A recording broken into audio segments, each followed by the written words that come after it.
Აღწევთ გამოშვებას. Ჩვენ არ ვივიწყებთ იმ ადამიანებს, ვინც თავისი სიცოცხლის თავგანწირვით შეძლო თავისუფლების დაცვა. ამის შესახებ საქართველოს პრეზიდენტმა გიორგი მარგულაშვილმა პრეზიდენტის სასახლეში 9 აპრილს დაღუპულთა ოჯახის წევრებთან შეხვედრისას განაცხადა.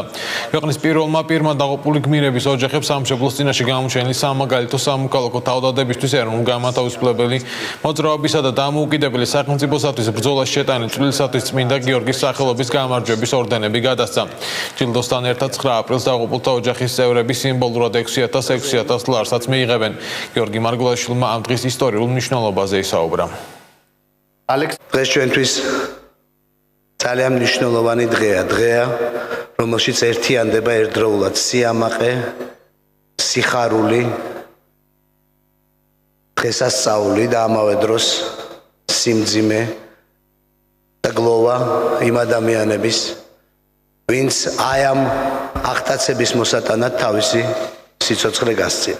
ამიტომაც დღეს გარდაცვალების შემდეგ, ბევრი წლის შემდეგ ვაჯილდოებთ იმ ადამიანებს, ვინც აი მომენტში იყო გაერთიანებული და გაერთიანა მთელი ერი აი ამ მაღალი იდეალისთვის. წმინდა გიორგის გამარჯვების ორდენი ერთ-ერთი უმაღლესი ჯილდოა საქართველოს რესპუბლიკისთვის, საქართველოსთვის და ეს ჯილდო სამოქალაქო ღირსებისთვის გადაეცა 25 წლის შემდეგ ჩემს ბებიას თინა ენუქიძეს. დღევანდელ დღეს გახდა 25 წელი და ჩვენი ახლობლები გარდაიცვალა.